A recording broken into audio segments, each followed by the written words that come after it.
Thank you very much for inviting me to speak. I'm afraid it was a great pleasure to speak at this great meeting, but given a title of sort of looking forward and looking back is really only given to people of extreme old age, and I cannot conceal that. So I've got no perceived or actual financial conflict of interest.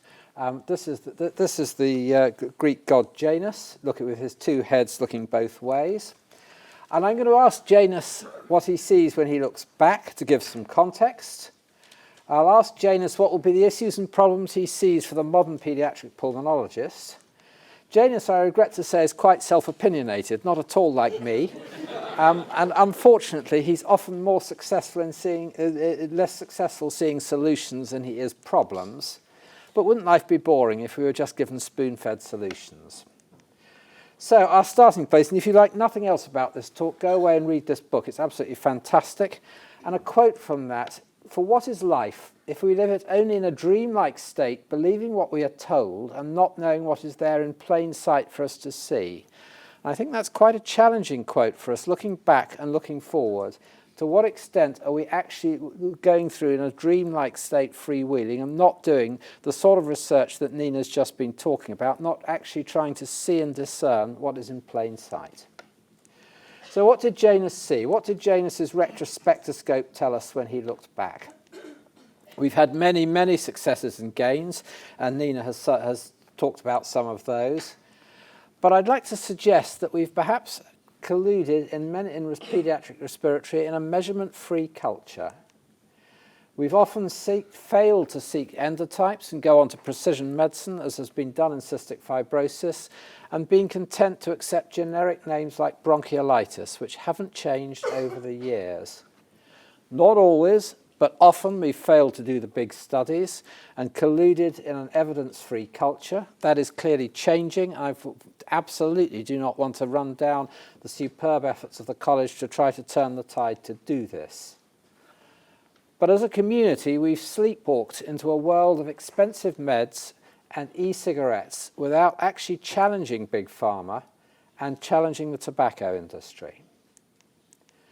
So, looking forward, what does Janus see? Well, the canary that did not sing. So, what is COPD?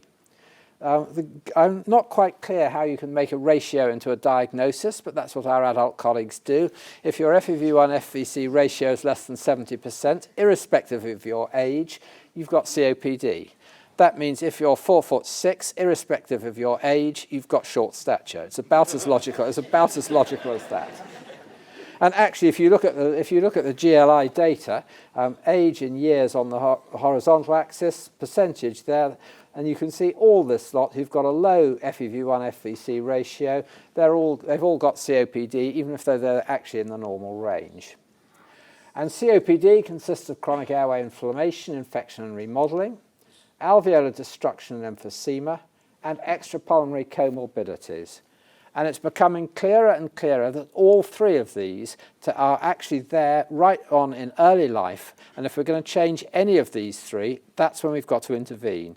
And early life studies, of which Fernando Martinez will tell you much more tomorrow, Janus predicts are going to be more and more important. So this is a follow-up of the Melbourne cohort at age 50.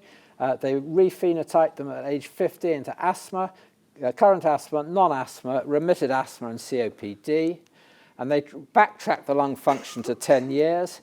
This was when they recruited them, and you can see the COPD patients aged 50 had rubbish lung function at age 10, and actually the things that meant that parted these lung function lines happened somewhere over here, antenatally in very early life. And the odds ratio, if you had early severe asthma, was 32, even stronger than smoking. What about so clearly there's early airway obstruction. What about early emphysema? And this is a timed pregnant rhesus monkey study. They were given subcutaneous nicotine or placebo. Note it's nicotine when you're hearing the siren cries of the e-cigarette merchants. They're nicotine delivery devices. They looked at lung structure after caesarean section delivery. There is your control monkey, normal-looking lung. And the nicotine-exposed monkeys, you can see that they've got big primitive simple alveoli and early emphysema. And there is evidence from hyperpolarized helium studies in humans that if you are unlucky enough to be born to a mother who smokes, even in the teenage years, you have bigger simplified alveoli, you have early emphysema. Now this is a Welsh miner with a canary, and for those who don't know, the Welsh miners would take a canary down the mine, not because they were particularly fond of birds, but if the canary stopped singing, it meant the canary was dead. And if the canary was dead, it meant it had been poisoned by carbon monoxide, and the miner ought to get the hell out of the mine pretty quickly before he went the same way. And that's the last Welsh coal miner who took a canary down the mine.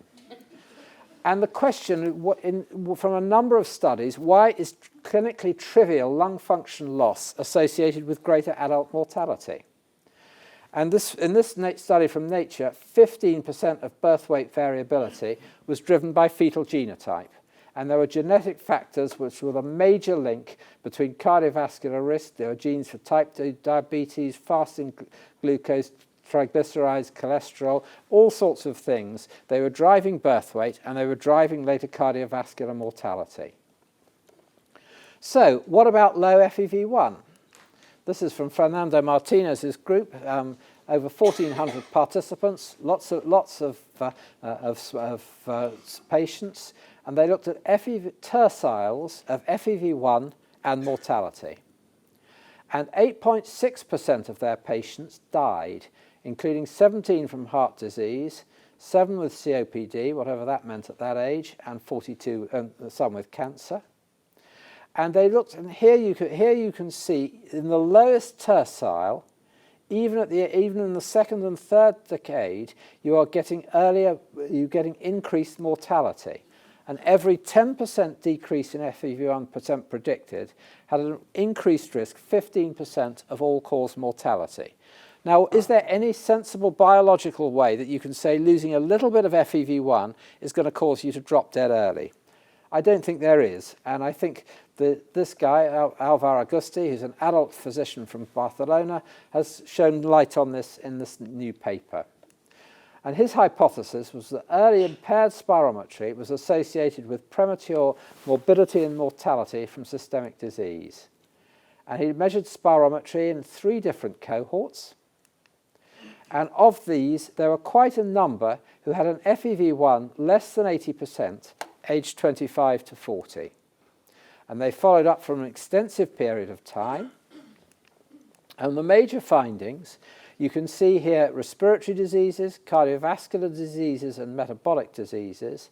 And if you had a low FEV1, not surprisingly more respiratory, but more cardiovascular and a trend for more metabolic disease. Same in the cardiac cohort, same in the Gen 3 cohort. And there was a higher all-cause mortality in adult life in this group, independent of but additive to smoking. And interestingly and fascinatingly, looking at parental FEV1 and child FEV1, if both parents had normal lung function, your likelihood of having abnormal lung function yourself was 3%. But there was an astonishing, if I didn't know Alvar so well, you'd think an R-squared of 28% for correlation between parental and offspring FEV1 in early adult life is too good to believe. So is an early low FEV1 another canary in the mine? And Janus's challenge to us is, what are we going to do about it? Should we be identifying young kids with a low FEV1 and trying to intervene? And if so, with what? So the next thing, I hope I won't incur Nina's wrath for this one. Are we going to end the paediatricians? Will we end our adolescent rebellion? And I'm getting to that. So this is a picture of the Madonna and Child, and I think it's a wonderful picture because has anybody ever seen a baby that looked like that? If ever there was a picture illustrating the previous perception which our forebears did so brilliantly to overturn, that babies are small adults, it's that picture. And that's why I chose it. But have we now gone too far? Have we now gone off in a huff and left our adult colleagues? And do we actually now, having established that babies actually are rather different from small adults, do we need to go back the other way? A lot of children's diseases are now big-time adult concerns. Duchenne muscular dystrophy, you can see here, with an initiation of non-invasive ventilation, substantial numbers are living out into their 30s and 40s. Cystic fibrosis is now an adult disease. ALL is now a largely curable malignancy, as thanks to the superb research done by the paediatric oncologists, so are many others. And this came about by pushing back on established therapeutic norms, like giving NIV for Duchenne muscular dystrophy. I can still remember the howls of rage at this unethical behaviour. And this has implications for the future, which I'll come back to. But I have also to acknowledge that undoubtedly some, perhaps the leukemics in particular, who were treated actively, died harder than if they'd been left on their own. But the price was, there was huge progress. And there's two-way traffic. We need to teach adult doctors. We're going to hear from Anne Greenoff about survivors of prematurity, a new cause of airway disease with a lot of the imaging problems. Are they just going to be left to moulder away in adult COPD clinics as if they're the same as lifelong smokers? We've got to teach the adult doctors what's coming their way as a result of the great efforts of our intensivists and neonatologists. But we need to learn from adult doctors too. CF bone disease. It was in adult life, realizing they were getting pathological fractures, that made us look at our bone health parameters and realize that CFTR is expressed in bone.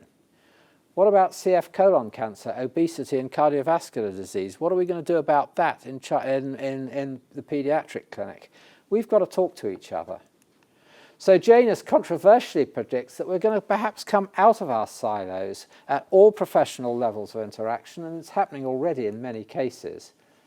And I'd like to suggest that perhaps paediatric pulmonologists will do 6 months adult pulmonology and vice versa as part of their training. Maybe very controversial. I'm also going to suggest that the freestanding children's hospital will be replaced by a triad. A children's hospital, an adult hospital and a university all slap bang together and interacting with each other. And maybe the two colleges will look towards Australasia, where there is much more of a coming together.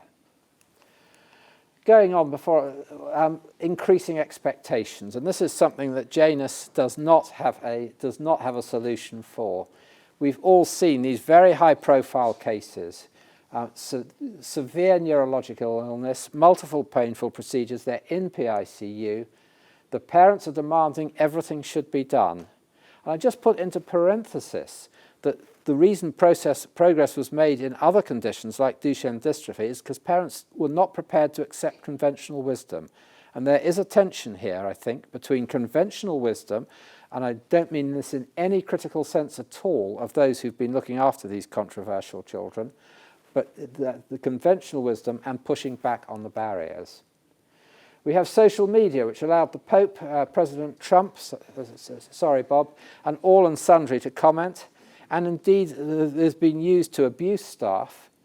There was, at least in one case, posturing by professors to publicise experimental treatments of no value at all, and prolonged expensive lawsuits. All the time the baby was in the ICU and still going on suffering. There are quality of life issues, of course. We have to judge quality of life. The data are that we are not good at it, and that increasingly the disabled rightly reject the right of the able to make decisions for them. And this is a picture from not the original, but the Danish Duchenne muscular dystrophy patient who did a bungee jump, which he always wanted to do, while being tracheostomy ventilated in his wheelchair. And he said, what happened? Well, he broke his leg, but he said, that doesn't matter. I'm in a wheelchair anyway. What does it matter if my leg is broken? So, quality of life, we're not good at it. How are the new treatments going to affect things? And I remember how, when transplantation for cystic fibrosis came in the early 1990s, there was considerable worry. How is it going to affect palliative care in cystic fibrosis? Nusinersen. An antisense oligonucleotide, double-blind randomized controlled trial. Trial terminated early because of benefits for the nusinersen infants.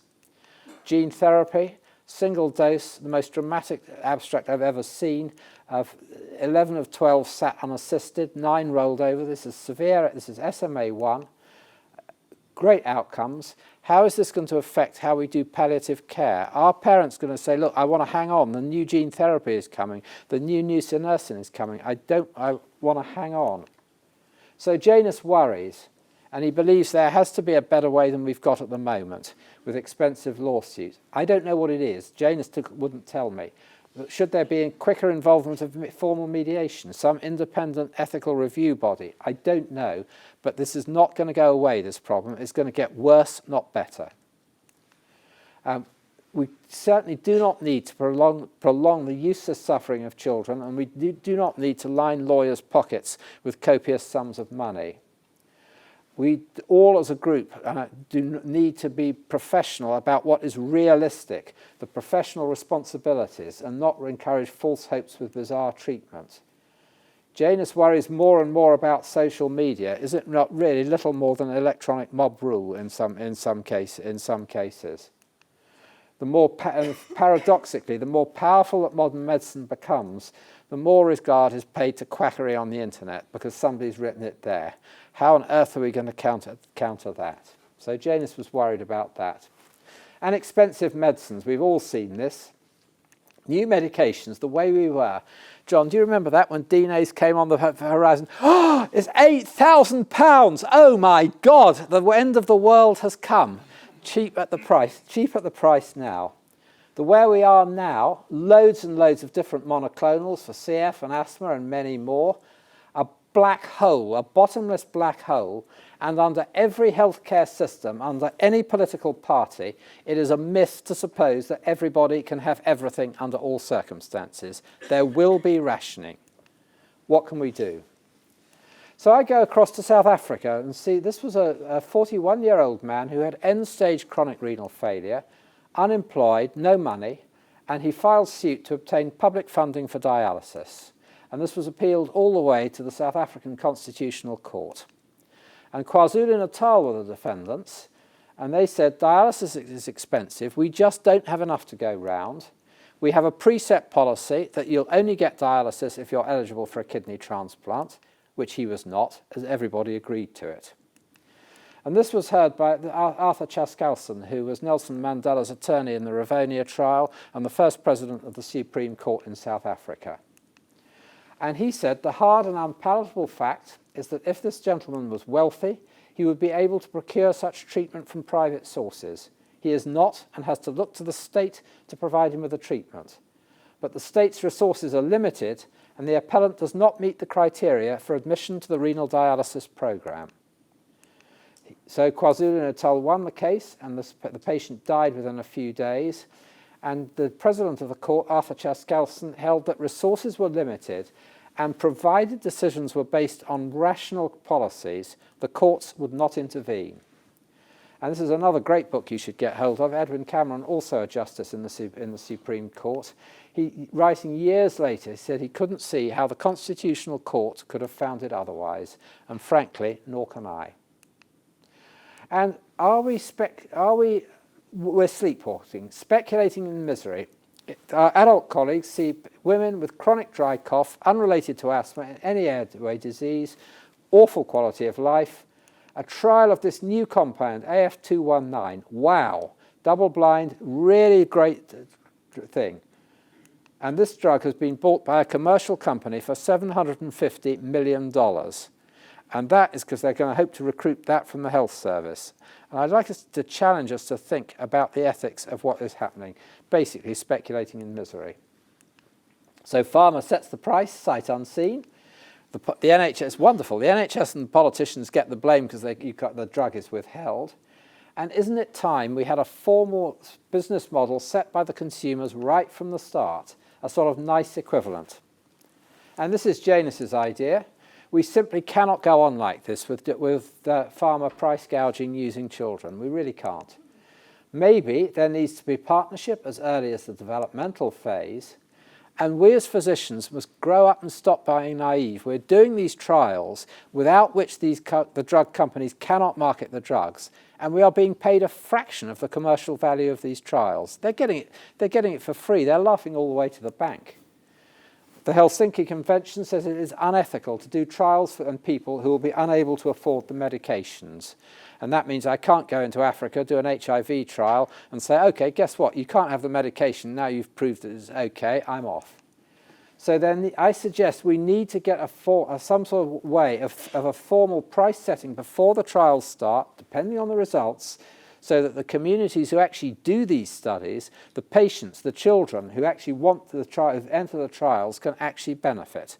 Because the way we're going now is financial anarchy is going to result. Phenotypes and endotypes, very quickly.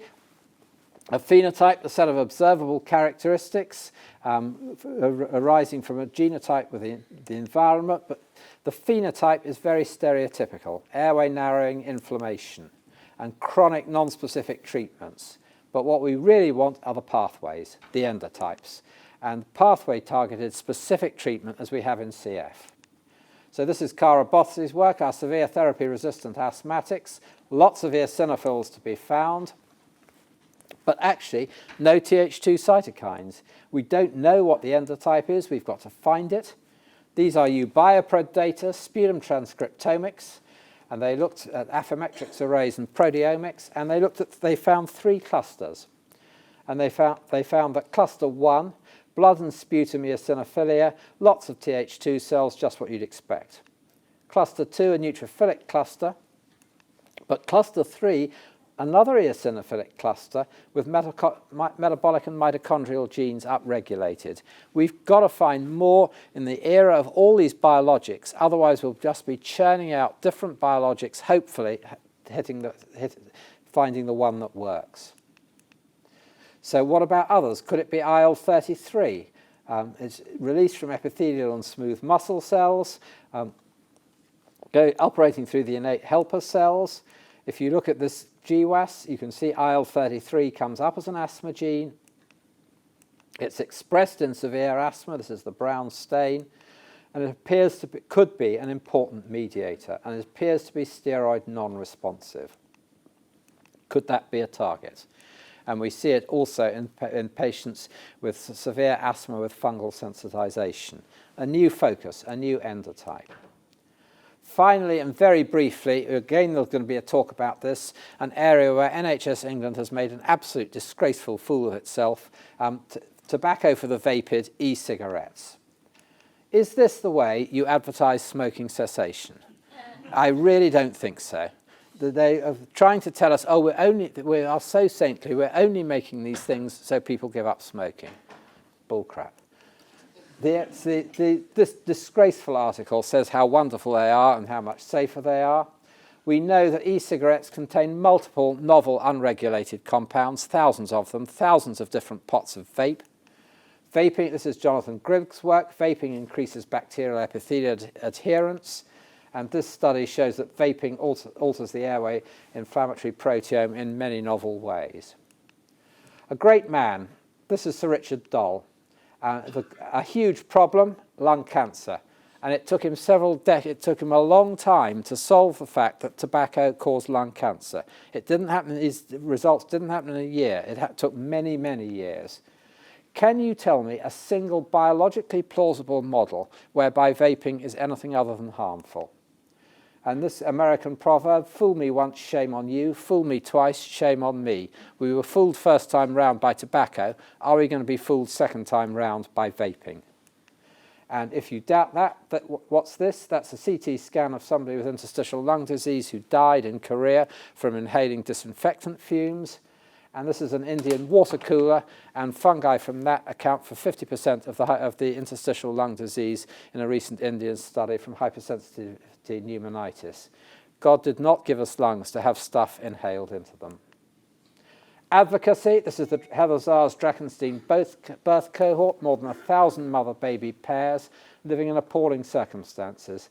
A fifth HIV positive, a third suffered intimate partner violence, and around half had not finished secondary education. But these mothers immunized their babies. They prevented vertical HIV transmission.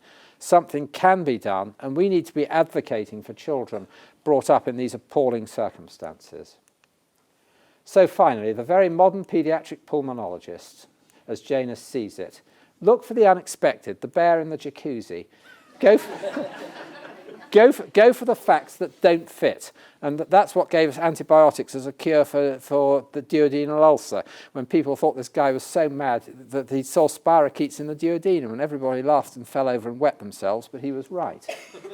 Listen carefully to what people like me say and prove them wrong, because the more confident they are, the more certain you are they can be wrong. And the famous Sherlock Holmes quote, the curious incident of the dog in the night time. The dog did nothing in the night time. That was the curious incidents. Do the big studies, but be very wary of big committees, and harness modern tools, and how it should be done, not how it has been done, because there's tons and tons new under the sun. Think big, but think clearly. Be inspired by what is happening elsewhere. Look beyond your silo and get other diseases to catch up with CF. So you'll need to be an astute clinician, because there are lots of sophisticated tests, but you can't give them to everybody. You need to know who to apply them to. You need to be a clinical scientist, interacting with scientists of all disciplines, and an advocate for children, because so many things that are a disgrace are alive and kicking in the 21st century. Work with families and children and listen to them. You'll learn so much about diseases from children and their families you won't learn in textbook. Work with great colleagues, which I've been very, very lucky. Get a superb family around you and keep anchored. Just remembering what truly endures. My dad was a musician, and he wrote this when he was 20. Just as a sort of bit of humility, I'd just like to play you a 2-minute clip of music.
That was written more than 70 years ago and he was 20 years old, and for me puts into perspective anything I may have achieved.